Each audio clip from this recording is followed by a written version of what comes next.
Eu achava que o Brasil estava fora do lugar, o Brasil podia ser um grande país, e eu achava que eu poderia ajudar a consertar, mas acabei indo por outros caminhos. Fundei bancos, fundei escolas, eu fundei o IBMEC, que em São Paulo se chama INSPER, fundei a Abril Educação, escola de negócios, fiz hospitais, criei o banco, é um banco conhecido, é o maior banco de investimento brasileiro, e sempre tentando construir coisas duradouras, coisas importantes, e com aquela sensação de que o Brasil não tinha muito jeito, não. O Brasil ia ser assim mesmo. Entendeu? O crescimento medíocre. Quando eu era jovem, a memória que eu tinha, o meu pai não tinha curso superior e conseguiu criar uma família com recursos e tudo, porque era um país que crescia 7,3%, 7,4% ao ano, 20, 30 anos seguidos. O Brasil virou a maior colônia de japoneses fora do Japão. A segunda maior colônia de italianos fora da Itália. Terceira maior colônia de alemães fora da Alemanha. Mais libaneses no Brasil do que no Líbano. Então o Brasil trazia gente do mundo inteiro. 2 guerras mundiais, vinham todos os imigrantes para cá, industrializaram o sul do Brasil, fizeram o Brasil crescer. E eu tinha essa lembrança de um país próspero. E o Brasil foi se enterrando. O modelo econômico perverso. O modelo econômico foi corrompendo a política, foi estagnando a economia. E eu, distante da política, eu achava que a minha ajuda seria escrever artigos. Eu escrevia artigos, escrevia para revista, para jornais, escrevia para a Folha, para a Globo, para todos esses jornais. Passei anos escrevendo e achava que eu estava dando minha contribuição. De repente,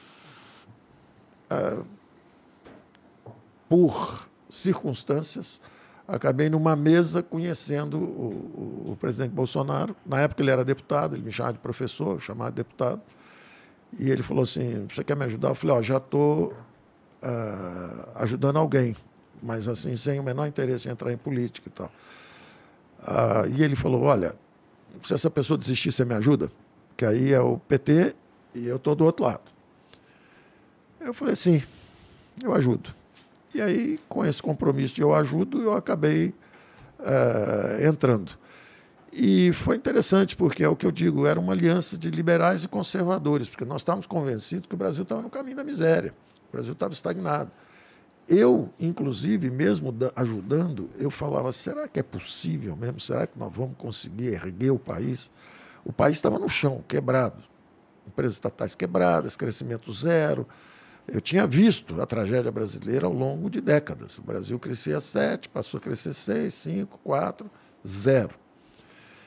E um ceticismo geral, eu entrei meio conversando, ajudando, de repente, quando vi, já estava lá dentro, estava ajudando uma outra pessoa, quando vi, já estava lá dentro. Aí me surpreendeu a determinação do presidente, inclusive a franqueza o tempo inteiro, dizendo, olha, a luta vai ser muito difícil e tal. Logo depois ele foi brutalmente atacado, esfaqueado. Eu vi a luta do homem. Nós viajando para Davos com 1 mês de governo, ele com aquele saco aqui do lado, e eu falando, vai dormir, vai descansar lá. Ele, não, eu vou ficar aqui, eu não quero privilégio, não vou dormir lá, eu vou ficar aqui. O presidente, só o senhor tomou a facada, ninguém aqui tomou a facada. Não, mas eu não vou sair daqui, nós vamos dormir todos sentados. Então, um cara determinado, um cara sem privilégio, sem nada, falando sempre a verdade, sendo muito correto. Maus modos, eu dizia na época, as pessoas, bom, como é que você foi parar nisso aí, Paulo? O que você está ajudando? Eu falei, é uma aliança de liberais e conservadores, porque nós tivemos 30 anos de governo de esquerda. Ficamos em último lugar no PISA, paramos de crescer, a política se corrompeu. Então, vamos fazer uma aliança de liberais e conservadores e tentar voltar para o caminho da prosperidade, que é um caminho conhecido. É um caminho conhecido, é o que nós estamos tentando percorrer. Logo que começa o governo, eu vejo um homem determinado, brutalmente atacado também na mídia.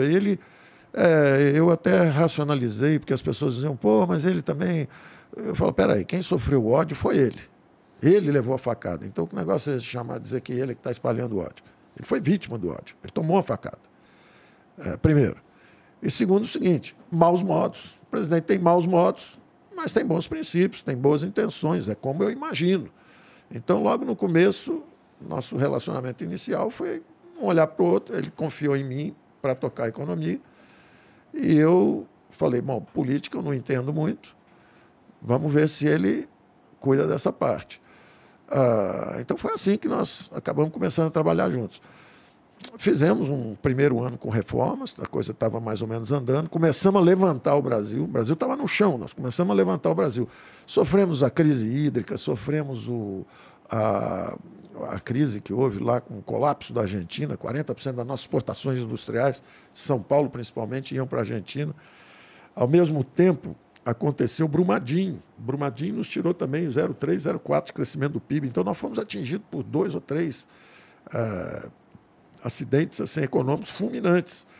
E, mesmo assim, nós, no primeiro trimestre de 2020, o Brasil estava começando a decolar.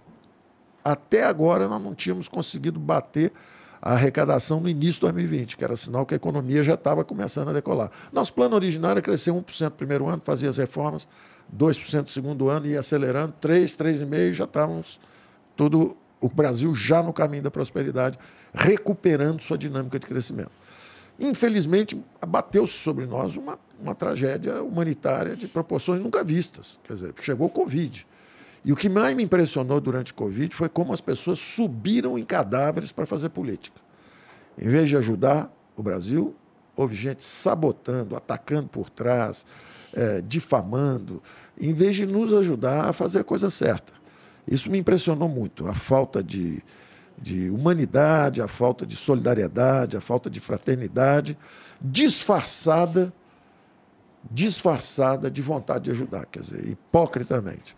O sujeito atacava, em vez de falar, olha, tentem isso, tentem aquilo. Quer dizer, chegou muita gente, sai daí, Paulo, sai daí, não fica ajudando, não. E eu falava, 200 milhões de pessoas dependem de nós lá fora, vocês vão fazer política numa hora dessa? O que vai acontecer? Se o Brasil afunda numa crise dessa, tremenda, o Brasil vira Venezuela, você acha que vai ser presidente de quê? O que você acha que vai sobrar do lado de lá? Então eu não estou preocupado, mas salve sua biografia, eu não estou preocupado com a minha biografia, eu quero ajudar 200 milhões de pessoas. E se eu for avaliado, eu vou ser avaliado não pelos meus contemporâneos. Daqui a 4, 5 anos vão olhar para trás e ver o que nós fizemos durante essa pandemia. Então foi uma onda terrível quando ela chegou. Pra você ter uma ideia, nós baixamos as tarifas de importação de 1.500 produtos médicos hospitalares, antecipamos o pagamento para proteger os mais vulneráveis. O presidente tinha uma verdadeira obsessão com os invisíveis, com os mais frágeis, né? O presidente chegava e falava assim, PG, nessa fase ele já me chamava de PG, porque ele tinha uma certa dificuldade. Você vê características pessoais dele, né? Uma é essa de falar, olha, eu não quero privilégio, eu não vou dormir deitado enquanto vocês estão dormindo sentado, eu vou dormir sentado com vocês, no avião, indo para a Suíça. E eu falando, mas só o senhor tomou facada. Ninguém aqui tomou facada. Ele, não, mas nós vamos junto. E foi embora com aquelas sacolas segurando aqui, né, como em processo de recuperação. Depois a mesma coisa, durante a pandemia, ele chega e fala, bom, está muito bom para todo mundo aí, vocês ficam vendo Netflix em casa, todo mundo com estabilidade de emprego, todo mundo com salário acima da população, todo mundo com family office, né? E o sujeito que vende a garrafa d'água no jogo de futebol? E o sujeito que vende pipoca no sinal? E o sujeito como é que esses caras vão viver? Nós temos que proteger esse pessoal tem que ser protegido. Criamos o auxílio emergencial. 68 milhões de brasileiros protegidos. Nós perdemos 1 milhão de empregos formais em 60 dias. Parecia o fim do mundo. Parecia o fim do mundo. E ele dizendo assim, tem que fazer alguma coisa, tem que fazer alguma coisa. Nós tínhamos um programa de renda básica. Nós já tínhamos desenhado. Você quer ajudar o pobre? Dá o dinheiro para ele na veia, dá na mão e confia nele. Porque os governos anteriores, que acreditam em Estado grande, eles dão o dinheiro para um ministério, o ministério passa para um banco público, o banco público passa para o empresário, no final, você dá um sorvete com a casquinha, mas chega só a ponta da casquinha lá no pobre. O resto é tudo consumido no caminho. Então, nós já tínhamos essa ideia que nós tínhamos que dar a renda básica, na veia. Então, quando chegou o programa, nós botamos lá. Mas como é que ele... Mas para chegar no Cláudio Furtado, ele faz o quê? Uai, INPI, pega lá. Onde é que fica o INPI? Vai lá. Isso, vai lá. Tá. Usa meu nome. Então vai lá. Dá uma carteirada, igual vocês me trouxeram aqui, deram Boa. uma carteirada. Ô, presidente, manda aí o PG vir pra cá, pô, deram a carteirada, pô, lá vim eu correndo, desabei.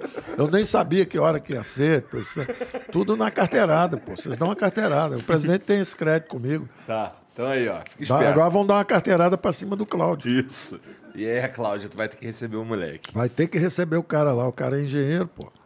O Fernando Torres... Aí, você que tá assistindo esse vídeo aqui no Talk Flow, se liga, olha só. Primeiro que você pode se tornar um membro, e aí você pode se tornar tanto um membro burguês quanto um membro humilde. E aí isso tem uma diferença aí no que você vai ganhar de volta. Desconto na loja, uns adesivos que a gente manda e por aí vai, tem várias paradas.